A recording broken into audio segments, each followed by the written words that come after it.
Volkswagen Jetta 2012 to 2016, the entire headlamp adjustment after installing the new OEM or aftermarket lamps. You can figure out how to remove and replace them easily enough, but adjusting these aftermarket headlamps is not so obvious. I took out the grille and the entire front bib to do this the first time, but if you're careful, you can get them out and back in without taking the entire front bib off, just by loosening the wheel well edges of the bib and pressing down a bit under the headlamp assembly. Be careful. You will need Torx bits, metric sockets, and a number 2 Phillips screwdriver. Alright, I just went through hell trying to figure out the headlamps of this Jetta. So I'm going to make this quick video because I couldn't find one online. And just to save you a little bit of time, this is for a 2012 Jetta. The whole lamp, not just the bulb. I did both of them, and the first time I did, I took off the entire front bib, but you don't have to do it that way. You can squeeze the bulb, you can squeeze the whole lamp out, but you have to be careful, because when you take this lamp forward and you press down on this just to get it out, this metal corner, this little horn here, will actually scratch the lamp. So be very careful when you're putting the new one in if you're going to do it that way. Plus, on the driver's side, you've got the hood release that you need to kind of work around, and of course you have to take the air box filter, which I've got right there. You have to take that out. So yes, you can do this without taking the whole front off. Each of these headlights has 2 primary adjustable mounts at the farthest corner for up and down, in and out movement. Also 2 secondary adjustable mounts at the top of the headlamps for an up and down movement. And then at the very back of the headlight, there are 3 final adjustments that are used to get right down to the small stuff. So right here is the front mounting joint, which allows the headlamp to be adjusted just a little bit on the in and out, giving you that ability to not be in the opposing traffic's face.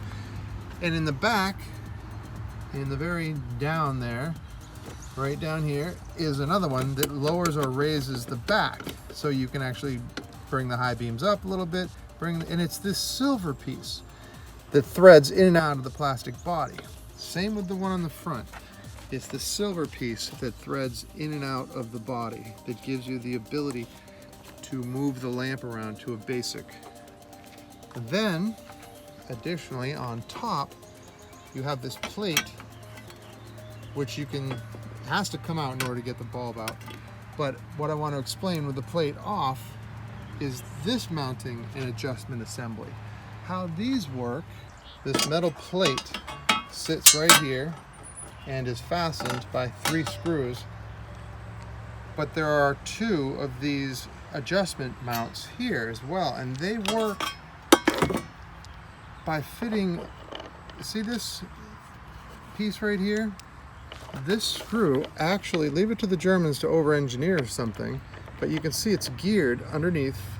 It fits into it, and as you are turning this with your 19mm screw, you are threading that lower adjustment either up or down. So, and this will take some conniving to really figure it out, but when the plate is on top, so basically that threads the lamp up and down underneath this plate. See that movement?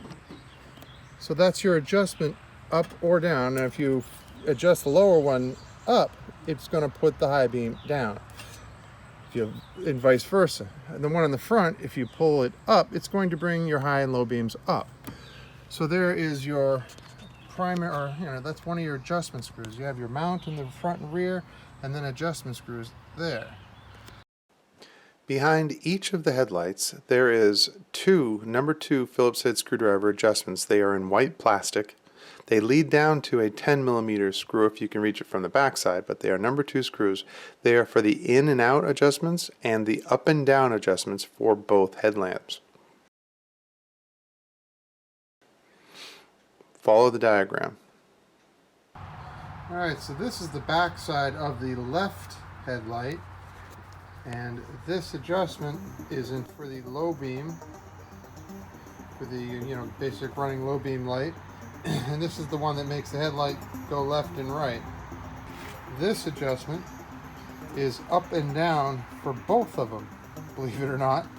It has a slider on the inside that moves things forward and back, which basically pushes the headlight up, as well as the high beam. Again, this is the driver's side headlight. The high beam over here also goes up. So when this is rotated, it pushes a rod that pushes both of these in and out or up and down. Kind of crazy. But then additionally, there's this little bugger right here. And what this does is adjusts the low beam a little bit more, either up or down. And when I first installed these things, the high beam was really high and the low beam was really low. And when you adjusted this, the high beam went even higher and this low beam went up about normal. And there was this gap right in the middle, which was annoying. So that's what this does. You put the high beam where you want it. And I think that's the key to everything.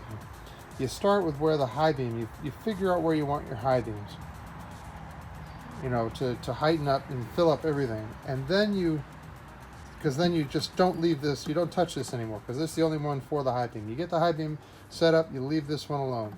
Then this one may need to come up or down just a smidge, so you do it there. Well, actually, the first thing I do is come over to this, make sure that in and out, you were about left and right, you're about safe, so you're not blinding the other driver. But then this is your little fine tune. If you still got to come up a little bit, and you're not going to get much. Don't think you can get more than 2 turns out of this thing, because you're not. But so there you have it. That's your fine tuning for the gap between the high and the low. This is the up and down for both the high beam and the low beam, and this is the left and right for the low beam. Hope that helps. And then of course the other side is opposite, and I do have this diagram that I'm going to show you. Thank you.